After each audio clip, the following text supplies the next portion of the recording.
আজ আমরা দক্ষিণ এশিয়ার ভূ রাজনীতি এবং রাষ্ট্রীয় অখণ্ডতার উপর নেমে আসা এক সুদূরপ্রসারী ও ভয়াবহ চক্রান্তের মুখোশ উন্মোচন করতে আপনাদের সামনে দাঁড়িয়েছি। প্রখ্যাত বিজ্ঞানী ও লাদাখের সমাজকর্মী সোনাম ওয়াংচুক হঠাৎ করেই ভারতের স্বাধীনতা দিবসের প্রাক্কালে দেশবাসীর উদ্দেশ্যে এক বার্তা দিয়েছেন। তিনি আহ্বান জানিয়েছেন ভারতের নেতৃত্বে নির্বাচনের প্রথা বদলে ফেলার এবং তিনি নাম দিয়েছেন যার দ্বিতীয় স্বাধীনতা আন্দোলন, that is Indians second independence movement. বন্ধুগণ, একটু ঠান্ডা মাথায় এই দ্বিতীয় স্বাধীনতা বা সেকেন্ড ইন্ডিপেন্ডেন্স শব্দটি খেয়াল করুন। একটি স্বাধীন সার্বভৌমত্ব দেশে যেখানে গণতান্ত্রিক উপায়ে নির্বাচন হয়, সংবিধান বিদ্যমান, সেখানে যে কোনো অধিকার আদায়ের দাবি বা সংস্কারের দাবিকে দ্বিতীয় স্বাধীনতা আখ্যা দেওয়া কি শুধু একটি নিরীহ সংস্কারের ডাক, নাকি এর পিছনে লুকিয়ে আছে দেশদ্রোহিতা এবং আন্তর্জাতিক ডিপ স্টেটের কোনো মাস্টার প্ল্যান? আমরা এই চিত্রনাট্য খুব সম্প্রতি সচক্ষে দেখেছি। আমাদের এই বাংলাদেশে ২০২৪ সালের ৫ই আগস্টের ঘটনা প্রবাহে যেভাবে সরকার পতনের পর আন্দোলনকে দ্বিতীয় স্বাধীনতার নাম দিয়ে মুক্তিযুদ্ধ ও ১৯৭১ সালের রক্তক্ষয়ী ইতিহাসকে মুছে ফেলার অপচেষ্টা করা হয়েছিল, আজ ভারতে সোনাম ওয়াংচুকের মুখে ঠিক একই স্ক্রিপ্ট বা ভাষা শোনা যাচ্ছে। দর্শক, আজ আমরা এই ডিপ স্টেটের খেলা, ইতিহাস বিকৃতি, ষড়যন্ত্র এবং রাষ্ট্রকে অস্থিতিশীল করার আন্তর্জাতিক কৌশলগুলোর পুঙ্খানুপুঙ্খানু ব্যবচ্ছেদ করার চেষ্টা করব। আসুন সোনাম ওয়াংচুকের মূল এক্স মানে সাবেক টুইটারে যে পোস্ট আছে তার বক্তব্যগুলো আমরা বিশ্লেষণ করি বা করার চেষ্টা করি। সোনাম ওয়াংচুক লিখেছেন, ভারতের আইন প্রণেতা বা এমপিদের প্রায় ৫০% বিরুদ্ধে কোনো না কোনো ফৌজদারি মামলা রয়েছে এবং ১/৩ বিরুদ্ধে খুন, ধর্ষণ বা অপহরণের মতো গুরুতর অভিযোগ রয়েছে। তিনি দাবি করেন ২০৪৭ সালের মধ্যে ভারতকে একটি উন্নত ও সম্মানজনক দেশ হিসেবে টিকিয়ে রাখতে হলে রাজনৈতিক নেতৃত্ব নির্বাচনে এক আমূল পরিবর্তন বা পিসফুল রেভলিউশনীয় দরকার। তিনি দেশের সচেতন নাগরিক এবং বুদ্ধিজীবীদের আহ্বান জানিয়েছেন নিজ নিজ এলাকা থেকে সৎ ও সাহসী মানুষদের নাম প্রস্তাব করতে, যাতে তারা একত্রিত হয়ে এই দ্বিতীয় স্বাধীনতার আন্দোলন শুরু করতে পারে। দর্শক, আমরা একটু এই সোনাম ওয়াংচুকের যে বক্তব্যটা আছে সেটা একটু এক্স হ্যান্ডেলে দিয়েছে, সেই বক্তব্যটা একটু আমরা শুনে আসি। উনি কি বলছেন আমরা একটু শুনি। 15 अगस्त आ रहा है और मुझे आपसे मदद चाहिए। साथियों, पिछले दिनों मैं ज़रा बीमार रहा और बिस्तर पर बैठा सोचता रहा। দর্শক, উনি বলছেন 15 আগস্ট আসছে এবং আমি আপনাদের কাছে সাহায্য চাচ্ছি। সাহায্য চাচ্ছে, উনি কি সাহায্য চাচ্ছে সেটা একটু শুনুন। अपने देश के बारे में, देश के भविष्य के बारे में, और जितना सोचता उतना ही निराश होता रहा। 50 साल पहले पड़ोसी देश जो हमसे पीछे थे या बराबर के थे, वो आज मीलों दूर निकल चुके हैं हमसे। बड़े देशों की बात ना करें, थाईलैंड, मलेशिया, इंडोनेशिया, यहाँ तक कि श्रीलंका और बांग्लादेश भी हमसे आगे हैं अगर प्रति व्यक्ति आय, पर कैपिटा जीडीपी की बात करें तो। और अगर ऐसा ही चलता रहा तो 2047 में हम विकसित देश नहीं। দর্শক, ওনার অদূরদর্শিতার একটা পরিচয় আমি যদি বলি, এখানে উনি বলছেন যে পার ক্যাপিটা ইনকাম দিয়ে বাংলাদেশ, শ্রীলঙ্কাও তাদের থেকে এগিয়ে গিয়েছে। এখন পার ক্যাপিটা যে ইনকাম সেটাতে আমাদের মতো একটা ছোট দেশের যে অবস্থা এবং একটা বড় দেশ ২ টার মধ্যে যে পার্থক্য রয়েছে সেই ব্যাপারটাকে তাদের অনুধাবন করা উচিত। ইভেন ভারত আমাদের চাইতে এগিয়ে ছিল। অ্যা হ এই শেখ হাসিনার উন্নয়ন প্রকল্পের কারণে এটা কিন্তু বাংলাদেশ এগিয়ে গিয়েছিল বা এখন পার ক্যাপিটা ইনকামটা এখনো কিছুটা উপরে রয়েছে। তো এটা দিয়ে কিন্তু একটা দেশের উন্নত বা উন্নয়ন হওয়ার মেজারমেন্ট বা স্ট্যাটাস যে সম্পূর্ণ মাপা যায় সেটা কিন্তু না। বা উনি যে এক্সকিউজ গুলো দেওয়ার চেষ্টা করতেছেন এটা আমি মনে করি অনেকটা লেম এক্সকিউজ। শুনি আরেকটু। बल्कि दुनिया के बाजार में मुंह दिखाने लायक भी नहीं रहेंगे। आप लोगों को मैं बधाई देना चाहता हूं एक तरफ कि आप लोगों ने परिवर्तन चाहा, बदलाव चाहा, पिछले 2 महीनों में आंदोलन किए और बदलाव आया भी। शिक्षा मंत्री ने इस्तीफा दिया, मगर जो अगले शिक्षा मंत्री आए उनसे भी कोई चमत्कार होता नहीं दिखता। और जब तक शिक्षा पिछड़ी रहेगी, देश का भविष्य भी पिछड़ा ही रहेगा। वैसे ही अगर दिल्ली में एक पार्टी की सरकार से अन्याय पर आवाज उठाई और सरकार ने। দর্শক, একটা মজার জিনিস কিন্তু খেয়াল করবেন। উনার হাত-টাত যেভাবে নাড়াচাড়া করতেছেন এবং ক্যামেরার সামনে বারবার আনতেছেন, আমার কিন্তু উনার এই স্টাইলটা দেখে আমাদের এই ৩ ইঞ্চি একজন বাবা আছেন বাংলাদেশের, যে সুদূর ফ্রান্সে বসে বক্তব্য রাখেন ৩ ইঞ্চি। যাকে সবাই জানে এবং চিনে, ৩ ইঞ্চি পিনিক নামে চিনে। সেই ব্যক্তির কিছুটা নমুনা কিন্তু দেখা যাচ্ছে। ওই ডিপ স্টেটের যে একই রকম বুদ্ধিভিত্তিক এবং অতিরিক্ত বুদ্ধি ভিত্তিক লোক দেখানো, যেমন আমাদের বাংলাদেশে বাটপার প্রফেসর ইউনূস, অ্যা তাকে অনেকে অনেক কিছু মনে করত। কিন্তু যখন তাকে দায়িত্ব দেওয়া হলো, তখন কিন্তু বেরিয়ে আসলো যে এই শালা হলো একটা বিশ্ব বাটপার। তো এরকমই বাটপার কিনা সেটাও একটু সময় বুঝতে হবে। এই সোনাম ওয়াংচুকের সম্পর্কে আমাদের কিন্তু একটি পজিটিভ ধারণা রয়েছে। তার জীবন নিয়ে তার জীবন কাহিনী নিয়ে একটি মুভিও আছে। 'থ্রি ইডিয়টস' এর অন্যতম প্রধান চরিত্র তার ক্যারেক্টারটা তার জীবন ইতিহাস নিয়ে। এখন তাকে একটা জায়গায় কিন্তু হাইলাইটেড করা অবস্থায় আছেন এবং সেটার সুযোগ নিয়ে উনি কিন্তু এর আগে ককরোচ পার্টি সে আন্দোলন, শিক্ষামন্ত্রী বা শিক্ষা বিষয় নিয়ে যে আন্দোলন সেটা নিয়ে কিন্তু একটা ভেরেন্ডা কিন্তু উনি ভেজেছেন। এখন ওই ভেরেন্ডাটা ভাজার পরে এখন নতুন করে আরেকটা ভেরেন্ডা ভাজার কিন্তু পায়তারা উনি করছেন সেটারই কিন্তু নমুনা আমরা দেখছি। শুনি আরেকটু উনার কথাটা। बर्बरता से दबाया उस आवाज को, तो दूसरे राज्यों में दूसरे पार्टी की सरकारों ने भी वही किया अन्याय और वैसे ही बर्बरता से दबाया। तो पार्टियों की भी बात नहीं है। अब सरकारों को बदलने की बात अगर हम करें तो 2012-13 में एक सरकार को भ्रष्टाचार के आंदोलन ने हमने बदल दिया, एक नई सरकार आई, मगर फिर आज 12 साल बाद भ्रष्टाचार और अन्याय ने रूप बदल लिया है, मगर उससे भी 2 गुना 3 गुना बड़ा होकर हमारी आंखों में घूर रहा है, हमें डरा रहा है। तो एक बहुत बड़ा परिवर्तन चाहिए, एक क्रांति चाहिए, एक पीसफुल रेवोल्यूशन चाहिए। দর্শক উনি বলতেছে যে ওই ২০১২-১৩ সালে একটা সরকার পথভ্রষ্ট ছিল, তাদেরকে তারা চেঞ্জ করেছে। কিন্তু সেই যে পরিবর্তনটা, সেই যে পরিবর্তন করা, তারপরে বিজেপি সরকার আসা, এর আগে কংগ্রেস সরকার ছিল। এখন তারা এমন কি ভ্রষ্টাচারই করেছে যেটার উদাহরণ কিন্তু উনি দিতে পারবেন না। অনেকটা আমাদের দেশে যে সেদিন আমরা যেটা বললাম যে একজন বলছে যে সে তেল, গ্যাস, বিদ্যুৎ ছাড়া বিদ্যুৎ আবিষ্কার করবে। কোরআনের আয়াত থেকে পাওয়া গেছে। কিন্তু কোরআনের কোন আয়াতে বলছে, কোন আয়াত থেকে সে মোটিভেটেড হয়েছে সেটা যেমন সে বলতে পারে না। আবার সেই যে যন্ত্রটা সেটা কিন্তু সে চালু করে আমাদেরকে দেখাতে পারে নাই বিদ্যুৎটা আসলে কিভাবে উৎপাদন হয়। তো অনেকটা কিন্তু উনাদের সেই কথাটাই মানে বায়বীয় কথা কান চিলে নিয়ে যাচ্ছে, চিলের দিকে দৌড়াচ্ছে। এরকম গল্প গুজব করে খুব নিজেকে জ্ঞানী জাহির করা বা অধিক অ্যা দেশের জন্য যোগ্য জাহির করার যে একটা প্রক্রিয়া, এই ডিপ স্টেটের যে স্টাইলটা সেটা কিন্তু উনার কাছে আমি দেখছি। এই কারণেই আজকে উনার এই বক্তব্যটা দেখার পর আমার মনে হয়েছে যে উনি সেই ডিপ স্টেটেরই এজেন্ডা বাস্তবায়ন করার জন্য সেই ইউনূসের মতোই মেটিকুলাস ডিজাইন এর কোন এজেন্ডা বাস্তবায়নের অংশ কিনা সেটা আমার কাছে একটু সন্দেহ হচ্ছে। শুনি আরেকটু কথা। इस देश में, ताकि हम सही नेताओं को आगे बढ़ा सकें, क्योंकि सबसे बड़ी कमी हमारे नेतृत्व को चुनने में रही है। जब तक नेता सही ना हो तो पूरा देश गलत रास्ते पे चलेगा। मगर मैं ये कहना चाहूँगा, इन हालातों के बावजूद बहुत से ऐसे नेता हैं जो सही पर चलते हैं, सच्चाई पर चलते हैं, उन्हें मैं सलाम करता हूँ। मगर आपको मालूम है, हमारे संसद को ही अगर लें तो लगभग आधे सांसदों पर आरोप हैं, केसेस हैं अपराधों के, 1/3 पर तो गंभीर आरोप। দর্শক আরো একটা কথা আমি একটু বলতে চাই। উনি যাকে ভ্রষ্টাচারী সরকার বলল যে ১২-১৩ সালে সরানো হইছে বা সরিয়েছে, কংগ্রেস সরকার যারা মানে যৌথ বা আ যে জোট সরকার ছিল। লক্ষ্য করেন তাদের যে লাস্ট যে শিক্ষামন্ত্রীর বিরুদ্ধে যে আন্দোলন বা শিক্ষা ব্যবস্থা নিয়ে যে আন্দোলন হয়েছে সেখানে কিন্তু কংগ্রেসের একটা ভূমিকা ছিল তাদের সাথে। তাহলে সেই ভ্রষ্টাচারীদেরই সাথে কি তার এখন আবার অবস্থান? মানে তার পক্ষে আসলে সে ভালো আর পক্ষে না আসলে সে খারাপ। ব্যাপারটা এরকম কিনা?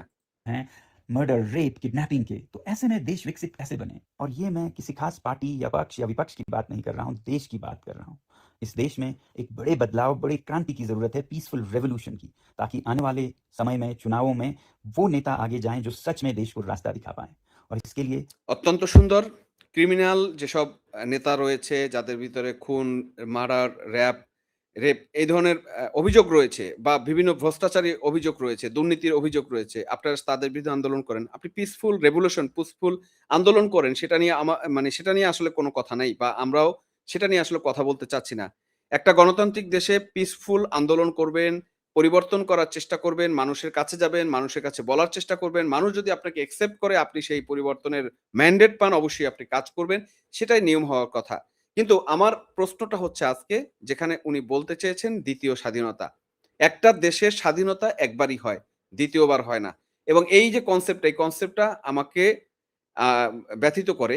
যেকোনো দেশের ক্ষেত্রে সেটা বাংলাদেশ হোক, ইন্ডিয়া হোক বা অন্য যেকোনো দেশের ক্ষেত্রেই হোক, তারা যদি বলতে চায় যে দ্বিতীয় স্বাধীনতা।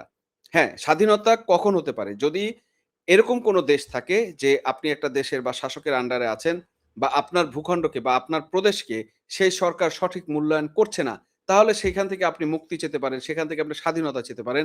আপনি বলতে পারেন যে আপনার জনগণের বা আপনার অংশের জনগণের যে মূল্যায়ন সেটা দিচ্ছে না। আপনার সম্পদ এখানে থাকছে না।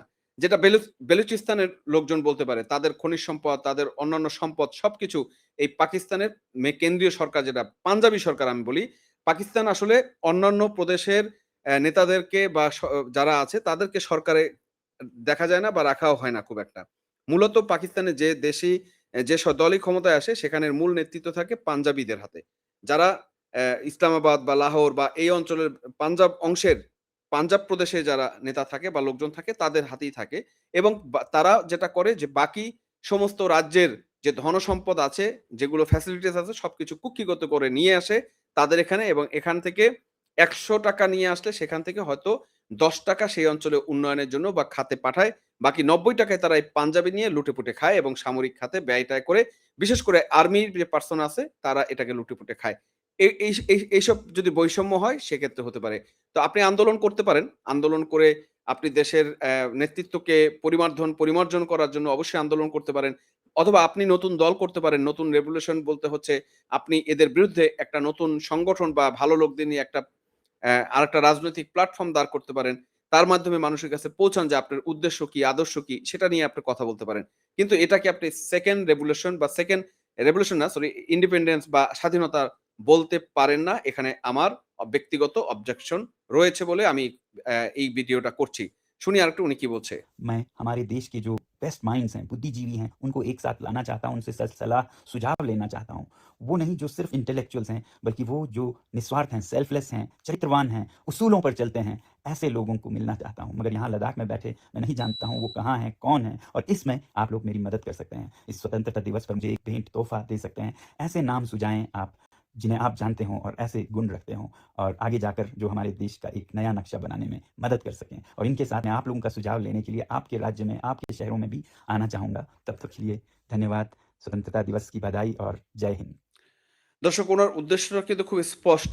উনি সারা ভারতবর্ষ থেকে নেতৃত্বদের নাম চাচ্ছে যারা ফ্রেশ, যাদের ভিতরে দুর্নীতি নেই এবং যারা ডেডিকেটেড, যারা দেশপ্রেমিক এইরকম লোকের নাম চাচ্ছে। তার মানে উনার উদ্দেশ্য হচ্ছে ভবিষ্যতে রাজনীতিতে আসা এবং একটা দল তৈরি করা এবং সারা ভারতবর্ষে যাতে তারা সংসদ নির্বাচন হোক বা বিধানসভা নির্বাচন হোক বা উচ্চকক্ষ নির্বাচন হোক সেখানে তাদের প্রার্থী দেওয়ার মতো ক্যাপাসিটি থাকে। কারণ একটা দল করলেই তো আর তার সমস্ত আসনে সেটা হচ্ছে প্রাদেশিক পরিষদ নির্বাচন হোক বা বিধানসভা নির্বাচন হোক সেখানে কিন্তু যোগ্য সংখ্যক বা প্রতিটা আসনে লোক দেওয়ার মতো ক্যাপাসিটি এত সহজেই তৈরি হয় না। যেটা বাংলাদেশের মতো দেশেও একটা দল কিন্তু ৩০০ আসনে তাদের নমিনেশন দেওয়ার ক্ষেত্রে হিমশিম খায়। শুধু বড় ২ টা দল ছাড়া।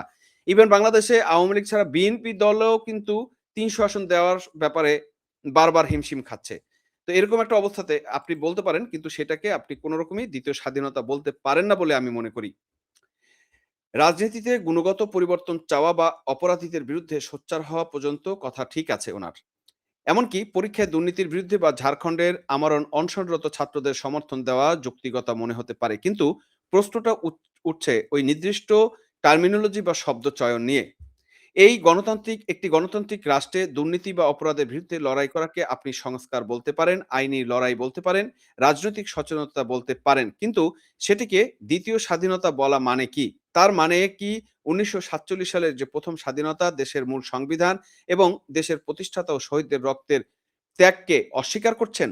নাকি বোঝাতে চাইছেন এতদিন দেশটি পরাধীন ছিল, ঠিক এই খেলাটাই খেলা হয়েছিল বাংলাদেশে? দর্শক, এখানেই কিন্তু আমার অবজেকশন এবং এখানেই কিন্তু আমি কথাটাকে খুব করে ধরতে চাই এবং বলতে চাই যে এটাই হচ্ছে অ্যা তার একটা বড় আ চাল এবং এই চালটাতেই আমার আসলে অবজেকশন রয়ে গেছে। সোনাম ওয়াংচুকের এই দ্বিতীয় স্বাধীনতা শব্দটির সাথে আমাদের বাংলাদেশের সাম্প্রতিক ইতিহাসের ভয়ঙ্কর মিলগুলো একটু মিলিয়ে দেখুন। বাংলাদেশে ২০২৪ সালের ৫ই আগস্টের আন্দোলনে সফল হওয়ার পর আন্দোলনের মাস্টারমাইন্ড ও তাদের সহযোগীরা রাতারাতি একটি কথা রাষ্ট্রজুড়ে প্রচার করতে শুরু করলো এটি নাকি বাংলাদেশের দ্বিতীয় স্বাধীনতা এবং এই দ্বিতীয় স্বাধীনতা ন্যারেটিভকে হাতিয়ার বানিয়ে কি করা হলো? ১৯৭১ সালে মুক্তিযুদ্ধকে অসম্মান করা হলো। ১৯৭১ সালের মুক্তিযুদ্ধ, ৩০ লক্ষ শহীদের রক্ত এবং ৪ লাখ মা-বোনের আত্মত্যাগকে ছোট করে দেখানোর চেষ্টা বা অপচেষ্টা চালানো হলো। ২ নম্বর কি করা হলো? ইতিহাসের বিকৃতি। বোঝানোর চেষ্টা করা হলো যে ১৯৭১ সালের স্বাধীনতা নাকি ভুল ছিল বা অসম্পূর্ণ। আর আসল স্বাধীনতা এসেছে ২০২৪ এর ৫ই আগস্টে। উগ্রবাদ এবং প্রক্সি যে এজেন্ডা এর আড়ালে মূলত পাকিস্তানের উগ্রবাদী ভাবধারা এবং ৭১ পরাজয়ী শক্তি এবং ধর্মীয় গোঁড়ামিকে পুনর্বাসিত করার চেষ্টা করা হলো। আজ ভারতে যখন সোনাম ওয়াংচুক সেই একই দ্বিতীয় স্বাধীনতার স্লোগান তুলছেন, তখন সচেতন নাগরিকদের মনে প্রশ্নটা অত্যন্ত স্বাভাবিক। এটা কি ডিপ স্টেটের সেই একই রঙিন বিপ্লব, কালার রেভলিউশন, মেটিকুলাস ডিজাইন এর ভারতের সংস্করণ? এটাই কিন্তু সাধারণ মানুষ বলা শুরু করেছে। অধিকার আদায়ের যেকোনো আন্দোলনকে দ্বিতীয় স্বাধীনতা বলে চালানোর এই ধূর্ত চেষ্টা স্পষ্টতই রাষ্ট্রের মূল ভিত্তির উপর এক মারাত্মক আঘাত হিসেবে দেখা উচিত। দর্শক, চলুন এবার একটু বড় ক্যানভাসে দেখা যাক দক্ষিণ এশিয়ায় আজ কি ঘটতে চাচ্ছে। একের পর এক দেশে জনমানুষের ক্ষোভ, যৌক্তিকতার দাবিকে ব্যবহার করে রাষ্ট্রের ভিতরে গৃহযুদ্ধ বা অস্থিতিশীলতা তৈরি করা আন্তর্জাতিক ডিপ স্টেটের একটি সুপরিচিত কৌশল হিসেবে কিন্তু আমরা দেখে আসছি, এবং এবং তারই কিন্তু পরিলক্ষিত করছি যে এই ব্যাপারটা কন্টিনিউ একটার পর একটা ঘটে যাচ্ছে এবং ডিপ স্টেট চেষ্টা করে যাচ্ছে, এবং এই কনস্পিরেসি থিওরি কিন্তু সবার কাছে মোটামুটি স্পষ্ট। সোনাম ওয়াংচুক লাদাখে দীর্ঘদিন ধরে পরিবেশ ও আঞ্চলিক অধিকার নিয়ে আন্দোলন করেছেন। লাদাখ একটি অত্যন্ত কৌশলগত ও সীমান্ত ঘেঁষা সংবেদনশীল দাঁড়িয়ে যখন তিনি সারা দেশের তরুণ সমাজ এবং জনগণকে সাথে নিয়ে দ্বিতীয় স্বাধীনতার আন্দোলন শুরু করার মতো বিশাল রাজনৈতিক ডাক দেন, তখন বুঝতে হবে এই চালটি মোটেও আকস্মিক নয়। যেকোনো দেশের সংবিধানে বা শাসন ব্যবস্থায় ত্রুটি থাকতে পারে। দুর্নীতিতান্ত্রিক ও সাংবিধানিক সংস্কার রাষ্ট্রকে অবমূল্যায়ন করে প্রথম স্বাধীনতাকে বুড়ো আঙ্গুল দেখিয়ে দ্বিতীয় স্বাধীনতার ডাক দেওয়া আসলে রাষ্ট্রবিরোধী উস্কানি ছাড়া আর কিছুই নয়। এতে শেষ পর্যন্ত লাভবান হয় কার? লাভ হয় দেশের শত্রু, আন্তর্জাতিক অস্ত্র এবং ভূ রাজনৈতিক চক্রান্তকারীদের।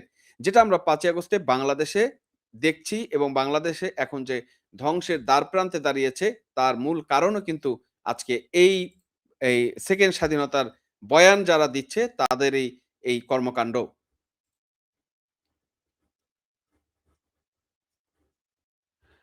বন্ধুরা, দিন শেষে আমাদের মনে রাখতে হবে অধিকার আদায়ের লড়াই আর রাষ্ট্রকে অস্থিতিশীল করার ষড়যন্ত্রের মধ্যে একটি সূক্ষ্ম সীমান্ত রেখা আছে। বাংলাদেশে দ্বিতীয় স্বাধীনতার নামে যে ইতিহাস বিকৃতি, উগ্রবাদের উত্থান এবং অর্থনীতি ধ্বংসের চিত্র আমরা দেখেছি, দক্ষিণ এশিয়ার অন্য কোনো দেশে যেন সেই একই ফাঁদে পা না দেয়, সেই দিকে আমাদের কথা থাকবে।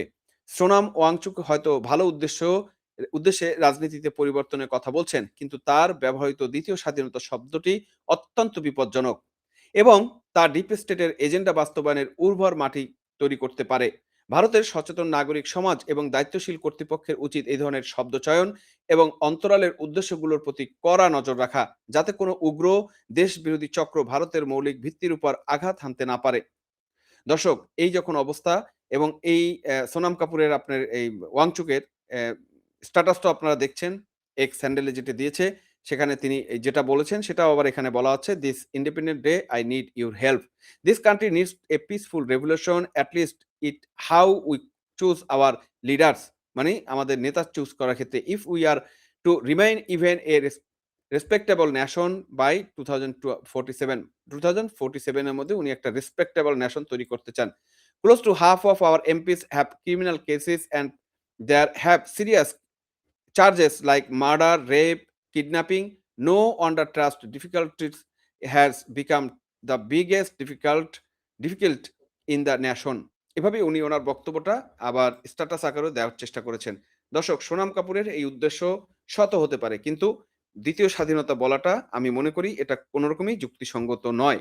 এটা একটা দেশের স্বাধীনতা এবং সার্বভৌমত্বের প্রতি বৃদ্ধাঙ্গুলি বলেই আমি মনে করি। দর্শক, আপনারা কি মনে করছেন? সোনাম ওয়াংচুকের এই দ্বিতীয় স্বাধীনতার ডাক কি শুধুই রাজনৈতিক সংস্কারের আহ্বান, নাকি এর পিছনে লুকিয়ে আছে কোনো সুদূর প্রসারী ডিপ স্টেটের চক্রান্ত? বাংলাদেশে ৫ই আগস্টের পর যা ঘটেছে তার সাথে কি এই ভাষার কোনো মিল খুঁজে পাচ্ছেন? কমেন্ট বক্সে আপনাদের যুক্তিনির্ভর মতামতগুলো লিখুন। ভিডিওটি প্রচুর শেয়ার করুন, লাইক করুন, এবং এই ধরনের সাহসী ভূ রাজনৈতিক এবং সামাজিক বিশ্লেষণের জন্য আমাদের চ্যানেলটি সাবস্ক্রাইব করুন। আজ এখানেই শেষ করছি। সবার সচেতনতা এবং সার্বভৌমত্ব বজায় থাকুক। দেখা হবে পরবর্তী ভিডিওতে অন্য কোনো বিষয় নিয়ে। ততক্ষণ ভালো থাকবেন, সুস্থ থাকবেন, এবং সবচেয়ে বড় কথা হচ্ছে দর্শক, নিরাপদ থাকতে হবে। এখানে নিরাপদ থাকার কোনো বিকল্প কিছু নেই। আর বাংলাদেশে পৃথিবীর আবহাওয়া বা অন্যান্য বিষয়টা যেভাবে চলছে, আপনাদের কাছে আমি সেই ব্যাপারে বলবো, বাংলাদেশের যে পরিস্থিতি এবং প্রতিটা মানুষের, বিশেষ করে আপনার ঘরে যারা শিশু সন্তান রয়েছে তাদের জীবনের নিরাপত্তা এখন কিন্তু খুবই সংকট অবস্থায় রয়েছে। কারো জীবনে কোনো নিরাপত্তা নেই। প্রতিটা মানুষের ঘরে, ঘরে হাহাকার, খাদ্যে হাহাকার। এমন কোনো অপরাধ নাই যা এখন সংঘটিত হচ্ছে না। প্রতিদিন হত্যা, খুন, ধর্ষণ, রেপ এখন বাংলাদেশে নিত্যদিনের ঘটনা। তারেক রহমানের প্রশাসন এইগুলোকে কোনো রকমই নিয়ন্ত্রণ করতে পারছে না বা করছে না। গতকালকে ১৫ই আগস্ট ৩২ নম্বরে যে মব দেখলাম পুলিশের সামনে এবং পুলিশ বাহিনী এই মবকারীকে সাহায্য করছে। আর যাকে মব করা হচ্ছে, যাকে ভিকটিম করা হচ্ছে, যাকে পিটানো হচ্ছে তাকে গ্রেপ্তার করা হচ্ছে। এক চরম নৈরাজ্যের বাংলাদেশ, হীরক রাজার বাংলাদেশ। যেখানে ভিকটিম হচ্ছে আসামি। এই বাংলাদেশ থেকে আমরা মুক্তি না পাওয়া পর্যন্ত আপনার পরিবারের সদস্যদেরকে নিরাপদ রাখুন এবং সাবধানে রাখুন। দেখা হবে পরবর্তী ভিডিওতে। ধন্যবাদ দর্শক।